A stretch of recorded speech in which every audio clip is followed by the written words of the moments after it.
संसार की सबसे बड़ी 10 झीलों में से एक झील स्कॉटलैंड के उत्तर में जो है वो पाई जाती है। और वहाँ की ये एक स्टोरी, एक घटना, एक दंत कथा मैं आप लोगों के साथ शेयर करूँगा। लेकिन उससे पहले आइए हम छोटी सी प्रार्थना करें। दयालु प्रभु, तेरा धन्यवाद देते हैं इस वचन के लिए। इसमें तू हमारी अगुवाई कर और अपनी महिमा से परिपूर्ण कर, प्रभु यीशु के नाम से आमीन। ये प्रोग्राम जो आपके सामने पेश किए जा रहे हैं, ये इट इज़ रिटन कार्यक्रम के द्वारा पेश किए जा रहे हैं, जो एल्डर ब्रडशॉ के द्वारा तैयार किए गए हैं। सो इस स्टोरी में जिसमें मैं आपको बताना चाहता हूँ, जो स्कॉटलैंड के उत्तर की है, यहाँ पर जो है वो एक होटल की मैनेजर जो थी लेडी, वो अपने पति के साथ जब इस झील की साइड से जो है वो जा रही थी, तो चारों तरफ शांति थी, सब इत्मीनान था, कोई समस्या नहीं थी, कोई परेशानी नहीं थी। और कार में बैठे बैठे एकदम उसका ध्यान उस झील की तरफ जाता है, और जैसे ही उस झील की तरफ देखती है तो वो एकदम उसके मुंह से जो है एक खून जमा देने वाली जो है एक चिल्लाहट निकलती है, और वो जोर से चिल्लाकर कहती है, ओ जानवर, पशु।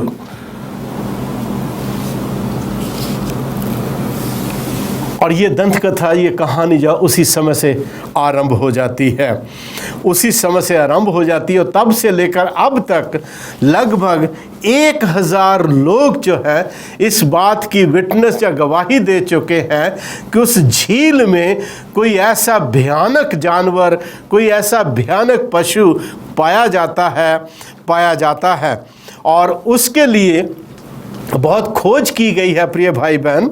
और इस झील का नाम है लॉक नेस मॉन्स्टर जो है इस स्टोरी को कहा गया है। और इसको सैटेलाइट से जब इसकी खोज की गई है, लेकिन सैटेलाइट की खोज करने के बाद भी जो है पता चला है कि वो कोई एक किश्ती के सिवा कुछ और जो है वहाँ पर दिखाई जो वो नहीं देता। उसके बाद जब वो साइंटिस्ट लोगों ने खोज की है, और झील की ऊपर की सतह से लेकर नीचे तक जितना भी गहराई तक जा सकते थे उन्होंने खोज किया, लेकिन ऐसा कोई जानवर आज तक, कोई ऐसा पशु आज तक जो है उस झील के अंदर जानवर दिखाई नहीं दिया। लोग आज प्रिय भाई बहन, और वो आज भी लोग, हजारों लोग, लाखों लोग हर साल इस झील के किनारे इस जानवर को देखने के लिए जब वो आते हैं, जो एक व्हेल मछली की तरह उसको दिखाई दिया, और वो एकदम जो है वो उससे डर जाती है। संसार में ऐसी बहुत सी बातें हैं, संसार में ऐसी बहुत सी चीज़ें हैं जो नहीं हैं, लेकिन लोग उसको मानते हैं। लोग उसको मानते हैं जिनका कोई प्रमाण नहीं है।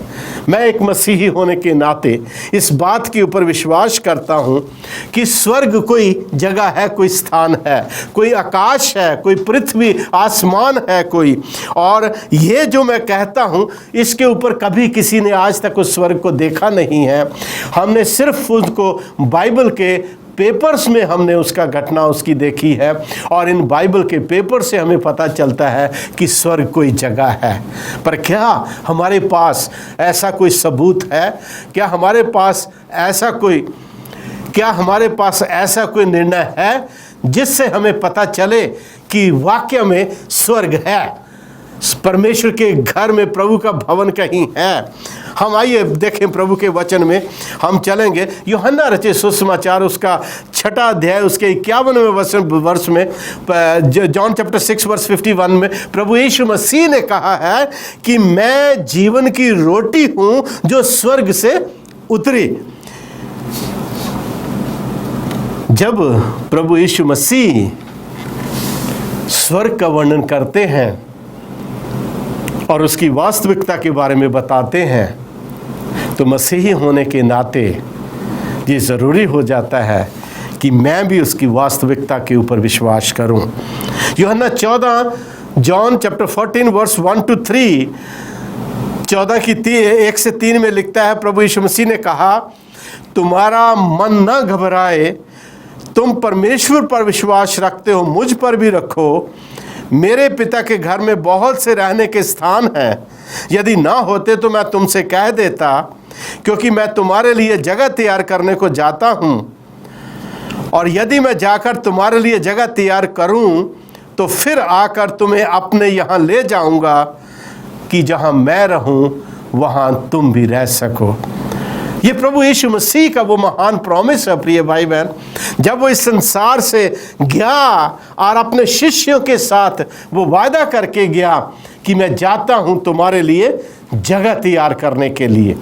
और यहाँ पर इन शब्दों का आरंभ प्रभु कैसे करते हैं, तुम्हारा मन ना घबराए। ये बात सच है और ये बिल्कुल मानी जा सकती है कि जब प्रभु यीशु मसीह इस पृथ्वी के ऊपर स्वर्ग जाने की बातचीत करते थे तो चेलों को घबराहट होती होगी, चेलों को परेशानी होती होगी, क्योंकि वो अपना सब त्याग कर, अपने जॉब्स, अपनी नौकरियां अपनी छोड़कर, अपने काम छोड़कर वो प्रभु यीशु मसीह के पीछे जो वो हो लिए थे। और जब मसीह उनको छोड़ के जाने वाला था तो डेफिनेटली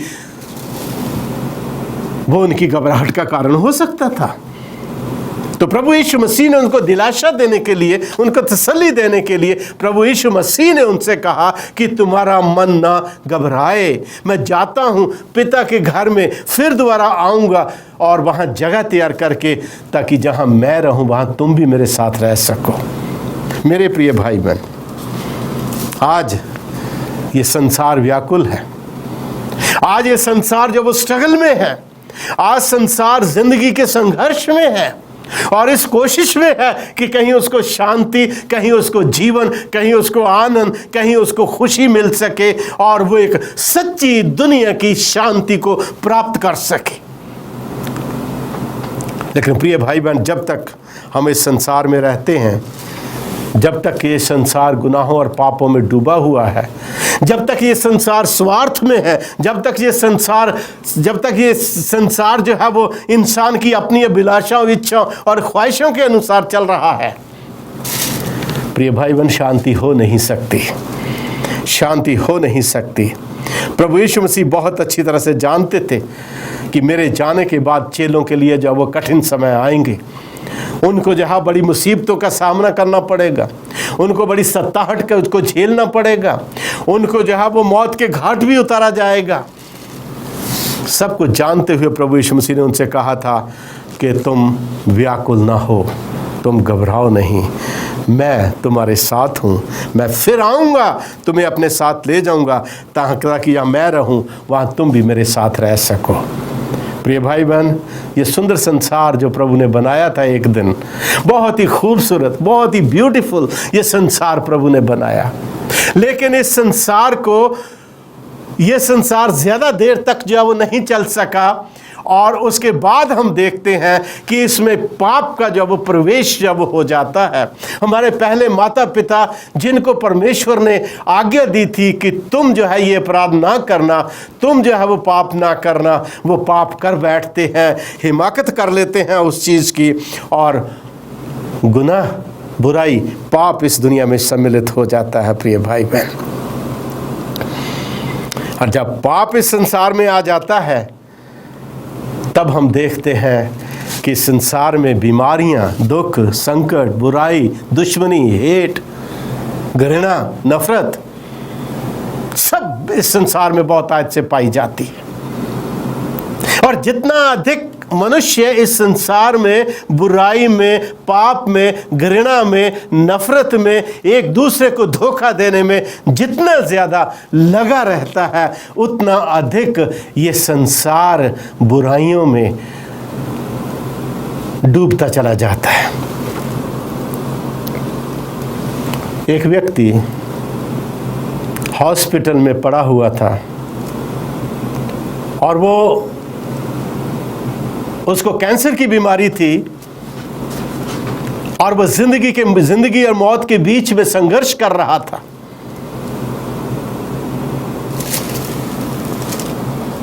तिल तिल करके उसकी जिंदगी उसके हाथों से जो है वो फिसलती जा रही थी। उसने अपने फ्रेंड से कहा, इस दुनिया में कुछ चीजें ऐसी हैं जिन पर भरोसा किया जा सकता है।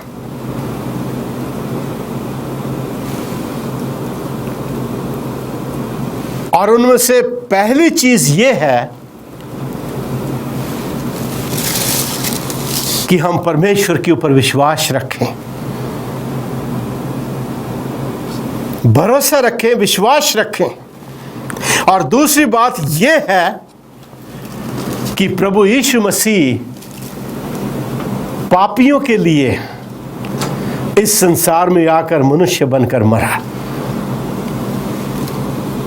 एक ऐसा व्यक्ति जो मौत में जा रहा है, मृत्यु में जा रहा है, लेकिन वो जानता है, उसका विश्वास है कि प्रभु यीशु मसीह में विश्वास और उसकी मृत्यु में विश्वास उसके लिए एक नई जिंदगी का, एक नए जीवन का संदेश है, एक नए जीवन का संदेश है प्रिय भाई बहन। और उसका विश्वास है कि इस जीवन के बाद जो असली जीवन है, जो सही जीवन है, जो खालिस जीवन है, वो उसको मिलने वाला है। प्रभु यीशु मसीह उसको देने वाले हैं। He was able to say that I will have eternal life in Jesus. वो इस लायक था कि ये कह सके कि उसकी ज़िंदगी जो है प्रभु यीशु मसीह में है, और प्रभु यीशु मसीह उसको जो है वो उसको अपनी ज़िंदगी देने के लिए तैयार है। जब यीशु मसीह आएंगे तो वो फिर दोबारा खुदावन में जीवन जो है वो पाएंगे। डियर फ्रेंड्स, इस जीवन के अलावा रियलिटी, सच्चाई अभी बाकी है। सच्चाई अभी बाकी है जो परमेश्वर के लोगों को दी जाएगी, और वो है प्रभु यीशु मसीह में अनंत जीवन। प्रभु यीशु मसीह में अनंत जीवन। और जब हम इस जीवन से निकलकर मृत्यु में प्रभु में सो जाते हैं, और उसके बाद जो है जब प्रभु यीशु मसीह अपने दूसरे आगमन के ऊपर आएंगे, बाइबल में लिखता है कब्रें खुल जाएंगी और परमेश्वर के पवित्र लोग कब्रों में से जी उठेंगे। कार्ल मार्क्स ने कहा था, विश्वास और धर्म लोगों के लिए जो है वो एक अफीम की तरह है, एक ओपियम की तरह है। और आगे जाके लिखता है, कहता है कि धर्म जो है ये लोगों की, कमजोर लोगों के लिए है। प्रिय भाई बहन, कभी मत भूलें, प्रभु यीशु मसीह ने लूका 19:10 में कहा था, उसने कहा था, मैं पापियों को और खोए हुओं को ढूंढने और बचाने के लिए आया हूं। खुदावंद यीशु मसीह उन लोगों के लिए इस दुनिया में आए जो जिंदगी की फिराक में है, खोज में है, जो जीवन की तलाश में है। प्रभु यीशु मसीह उनके लिए इस दुनिया में आए। आरंभ में जब हम देखते हैं पृथ्वी कितनी शुद्ध पवित्र परमेश्वर ने बनाई थी, उसके अंदर ना तो घृणा थी, उसके अंदर ना अन्याय था, उसके अंदर ना जातिवाद था, और किसी तरह का पाप जो है वो उसमें नहीं पाया जाता था। और हमारे पहले माता पिता आदम और हवा वहाँ पर बड़ी शांति, बड़े आनंद के साथ वहाँ रह रहे थे, और वो कोशिश में थे कि उस घर को वो परमेश्वर की इच्छा के अनुसार मेंटेन कर सकें, परमेश्वर की इच्छा के अनुसार उसको जो है वो कायम कर सकें, उसको बना के, उसको जो है वो एस्टैब्लिश करके रख सकें। लेकिन प्रिय भाई बहन, हम देखते हैं कि वो संसार ज़्यादा देर तक नहीं चला। आज जब आप कहीं जाते हैं, बाजार जाते हैं, आप गाड़ी को एक तरफ पार्क करते हैं, पार्क करने के बाद आप उसकी खिड़कियां, दरवाजे ऊपर करना और सही से बंद करना और लॉक करना आप नहीं भूलते।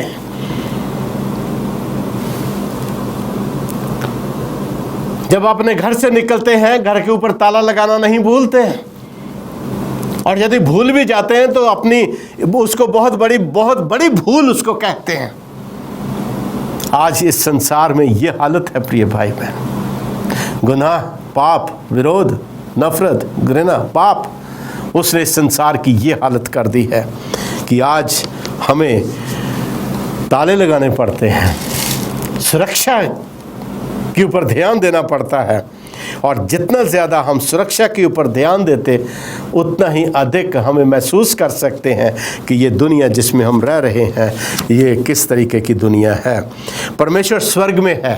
प्रभु यीशु मसीह ने जो है वो कहा है कि मैं जाता हूँ तुम्हारे लिए जगह तैयार करने के लिए, ताकि जहाँ मैं रहूँगा तुम भी रह सको, तुम भी रह सको। प्रिय भाई बहन, वहाँ पर बाइबल में यदि हम देखते हैं तो 3 तरह के आसमान हैं, 3 तरह के स्वर्ग हैं, आकाश हैं 3 तरह के।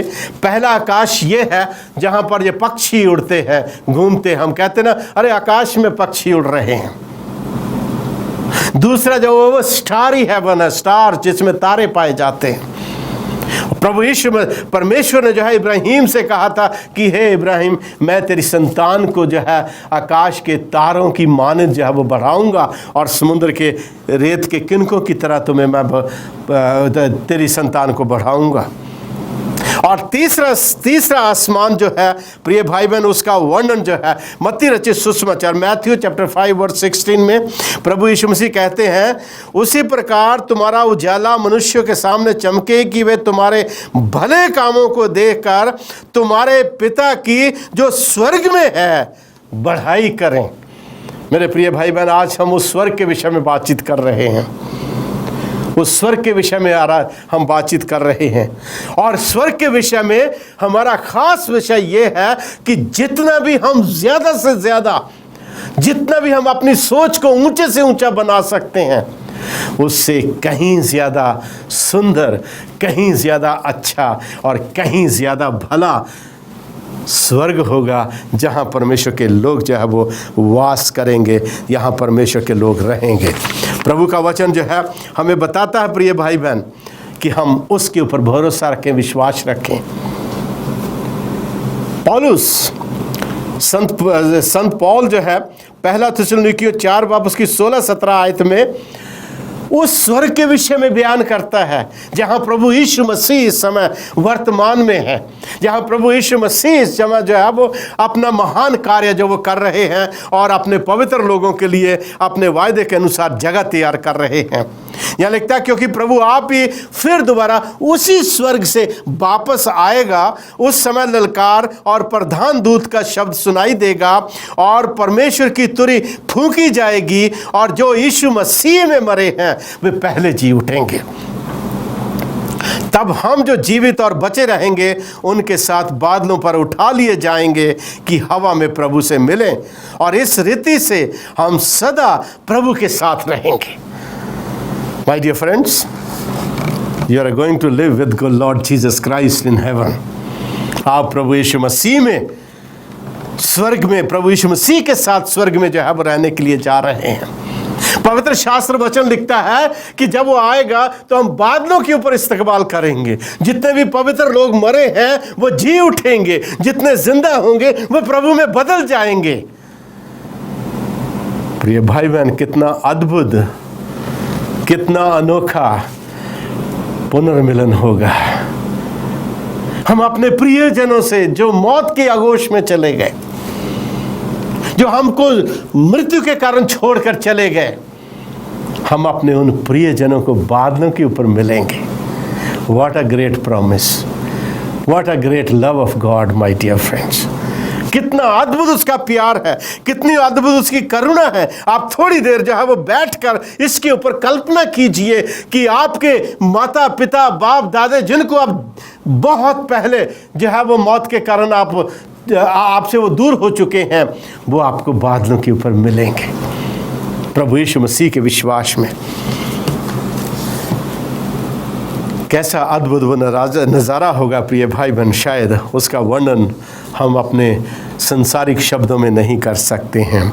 पवित्र शास्त्र वचन में लिखता है, वो रेवलेशन चैप्टर 4 वर्स 1, प्रकाशित वाक्य उसका 4 अध्याय 1 वचन में उसमें लिखता है, कहता है, इन बातों के बाद मैंने दृष्टि की तो क्या देखता हूँ कि स्वर्ग में एक द्वार खुला है। प्रिय भाई बहन, याद रखिए परमेश्वर के भवन में, प्रभु के घर में एक द्वार खुला हुआ है, यूहन्ना दर्शन में देखता है। उसके रेवलेशन 4 उसकी 2nd वर्स में लिखता है, और तुरंत मैं आत्मा में आ गया और क्या देखता हूँ कि एक सिंहासन स्वर्ग में धरा है। स्वर्ग is real place my dear friends. स्वर्ग जो है वो वास्तविक जगह है, वास्तविक स्थान है, और उस सिंहासन के ऊपर कोई बैठा है। somebody is sitting, उस सिंहासन के ऊपर कोई बैठा है। जो यूहन्ना ने दर्शन में स्वर्ग को खुला हुआ देखा, यूहन्ना ने दर्शन में प्रभु यीशु मसीह के सिंहासन को देखा, यूहन्ना ने दर्शन में प्रभु उस सिंहासन के ऊपर परमेश्वर पिता को बैठे हुए देखा। दानियल ने भी यही देखा प्रिय भाई बहन। दानियल 7वें अध्याय में उसने भी देखा, उसने परमेश्वर के बालों को देखा, ऊन के समान श्वेत हैं। उसने जो है प्रभु यीशु मसीह के सिंहासन को देखा, जो अग्निमय जो है वो उसमें ज्योति में था, और उसने जो है, और उसने उसके आगे जो है, और उसके बाद उसने जो है वो परमेश्वर के सिंहासन के पहियों को देखा जो जलती हुई आग के समान थे, और स्वर्ग में स्वर्ग दूतों के महान कार्यों को उन्होंने देखा। तो हम मान सकते हैं कि स्वर्ग जो है वो रियल चीज़ है, और हमें उसके लिए जाने के लिए तैयार होने की आवश्यकता है। Book of revelation chapter 11 verse 19, प्रकाशित वाक्य उसका 11वां अध्याय उसके 19वें वचन में हमने पढ़ा, और परमेश्वर का जो मंदिर स्वर्ग में है वो खोला गया, और उसके मंदिर में उसकी वाचा का संदूक दिखाई दिया, और बिजलियां और शब्द और गर्जन और भूइंडोल हुए, और बड़े बड़े ओले पड़े। प्रिय भाई बहन, वो वाचा का संदूक जो कभी इस पृथ्वी के ऊपर परमेश्वर के भवन में होता था, वो वाचा का संदूक यूहन्ना जो परमेश्वर के भवन में स्वर्ग में जो है वो देखता है कि वहां पर परमेश्वर के वाचा का संदूक है। और उस वाचा के संदूक के अंदर सबसे महत्वपूर्ण चीज आप जानते हैं क्या था? प्रभु की 10 आज्ञाएं उसके अंदर थी। प्रभु की 10 आज्ञाएं प्रिय भाई बहन, यदि गुनाह से पहले, पाप से पहले यदि वो लागू इस दुनिया के ऊपर होती थी, तो पाप के बाद भी वो लागू होती हैं। और जब परमेश्वर नया आकाश और नई पृथ्वी बनाएगा, और जब उसके भवन में हम सब जाएंगे, तो वहां भी परमेश्वर की 10 आज्ञाएं जब वो लागू होंगी। यूहन्ना कहता, मैंने प्रभु के भवन में, मैंने वहां पर जो क्या देखा? पवित्र संदूक को, प्रभु के पवित्र जो है वो वाचा के संदूक को मैंने देखा। प्रभु यीशु मसीह स्वर्गीय मंदिर में इस समय क्या कर रहे हैं प्रिय भाई बहन? आइए देखें हिब्रू चैप्टर 8 वर्स 1 to 2।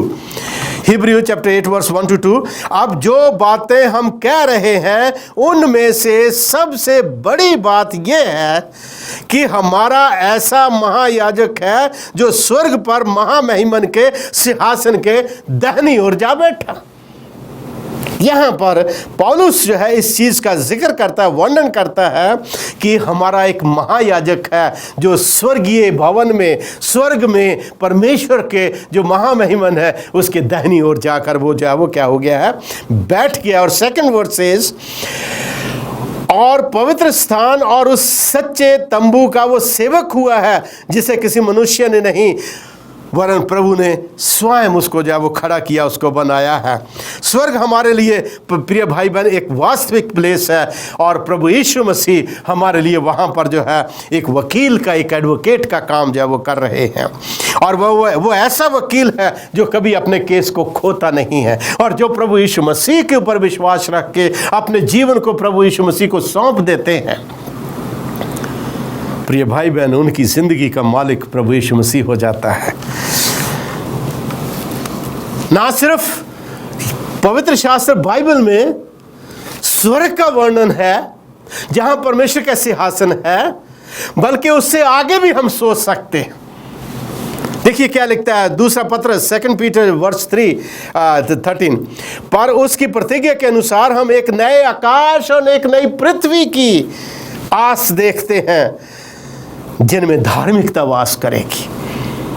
प्रकाशित वाक्य 21 रेवलेशन 21 उसकी 2nd वर्स में लिखता, यूहन्ना दर्शन में देखता, फिर मैंने पवित्र नगर नए यरूशलेम को परमेश्वर के पास से उतरते देखा, और वह उस दुल्हन के समान थी जो अपने पति के लिए श्रृंगार किए हुए हो। ज़करिया की किताब में लिखता है, जब प्रभु यीशु मसीह अपने लाखों लाख स्वर्गदूतों के साथ जब अपने तीसरे आगमन में इस पृथ्वी के ऊपर आएंगे, जैतून पहाड़ फटकर दो भाग हो जाएगा, वहाँ पर पवित्र स्थान जो है वो तैयार किया जाएगा और प्रभु यीशु मसीह के पाँव उस टाइम पे उसके ऊपर धरे जाएंगे।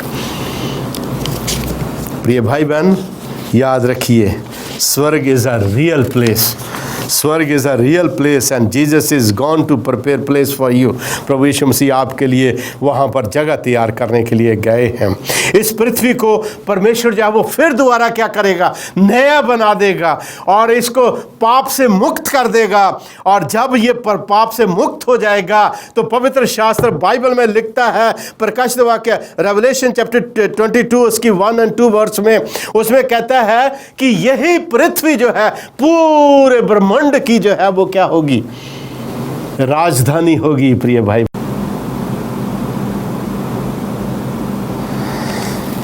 प्रकाशित वाक्य 22 उसकी 2 आयत में लिखता है, 1 से 2 में, फिर उसने मुझे बिल्लौर की सी झलकती हुई जीवन के जल की एक नदी दिखाई, जो परमेश्वर और मेमने के सिंहासन से निकलकर उस नगर की सड़क के बीचों बीच बहती थी। और नदी के इस पार और उस पार जीवन का पेड़ था। उसमें 12 प्रकार के फल लगते थे और वह हर महीने फलता था। और उस पेड़ के पत्तों से जाति जाति के लोग अच्छे होते थे। तो यहाँ हम देखते हैं कि यूहन्ना दर्शन में परमेश्वर के उस सिंहासन को देखता है और उस सिंहासन में वो क्या देखता है कि वहाँ से एक जीवन की नदी जो बह रही है और जिसका पानी जो है बिल्कुल क्रिस्टल क्लियर पानी है उसका। और उस नदी के दोनों तरफ जो है वो क्या है, जीवन का पेड़ है और वो ऊपर जाके मिल जाता है और उस पेड़ के ऊपर 12 प्रकार के फल लगते हैं और उसके पत्तों से जो है वो क्या मिलता है, चंगाई मिलती है। So heaven is real place friends. इसलिए स्वर्ग जो है वो क्या है, वास्तविक जगह है जिसका वर्णन पवित्र शास्त्र बाइबल में किया गया है। और लिखता है, कहता है कि 1000 वर्ष तक, रेवलेशन 20 में लिखता है, कह रहा है 1000 वर्ष तक हम जो है वो क्या करेंगे, परमेश्वर के भवन में उसके साथ स्वर्ग में राज्य करेंगे। उसके बाद तीसरी बार जब प्रभु यीशु मसीह इस पृथ्वी के ऊपर आएंगे नए यरूशलेम के साथ, तब प्रिय भाई बहन यही पृथ्वी जो कभी गुनाह में, पाप में, घृणा में, नफरत में, बुराइयों में जो डूबी हुई, इसी पृथ्वी को परमेश्वर फिर से नया करके एक नए आकाश और नए एक पृथ्वी की स्थापना जब वो करेगा। Book of revelation chapter 21 verse 3, प्रकाशित वाक्य 21 उसकी 3 आयत में लिखता है, फिर मैंने सिंहासन में से किसी को ऊंचे शब्द से कहते हुए सुना कि देख, परमेश्वर का डेरा मनुष्यों के बीच में है। मैं क्यों कहता हूं कि ये पृथ्वी जो इस संसार की पूरे ब्रह्मांड की, पूरी दुनिया की राजधानी होगा। परमेश्वर कहता है, मैंने सिंहासन में से किसी को ऊंचे शब्द से ये कहते हुए सुना कि देख, परमेश्वर का डेरा मनुष्य के बीच में है, वह उनके साथ डेरा करेगा, वे उसके लोग होंगे और परमेश्वर स्वयं उनके साथ रहेगा और उनका परमेश्वर होगा। प्रिय भाई बहन, ये पृथ्वी बड़ी भयंकर संकट, त्रासदी से जूझ रही है और हम उन बीमारियों से निपट रहे हैं जिनका कोई अंत इस दुनिया में नहीं पाया जाता है, जिनका कोई इस दुनिया में कोई परमानेंट जो वो इलाज नहीं है। प्रिय भाई बहन, लेकिन पवित्र शास्त्र बाइबल हमें लिखती है, बताती है यशायाह की पुस्तक में कि उस नए राज्य में और उस नई पृथ्वी में, नए आकाश में, वहाँ पर जो है बीमारी नहीं होगी, वहाँ दुख नहीं होगा, वहाँ नफरत नहीं होगी, वहाँ घृणा नहीं होगी, वहाँ किसी को मारना नहीं होगा, वहाँ पर जो है वो आंसू नहीं होंगे, वहाँ मृत्यु जो है वो नहीं होगी।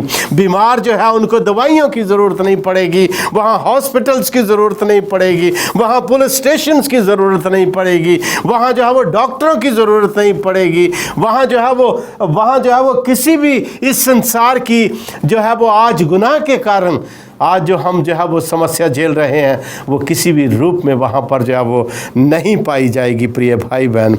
बल्कि वहाँ लिखता है, कहता है कि हर एक इंसान स्वस्थ होगा, हर एक इंसान प्रभु के वचन से भरा हुआ होगा। प्रिय भाई बहन, उसकी आप कल्पना कर सकते हैं, पर मैं दावे के साथ कह सकता हूं कि आपकी कल्पनाएं भी वहां तक नहीं पहुंच सकती।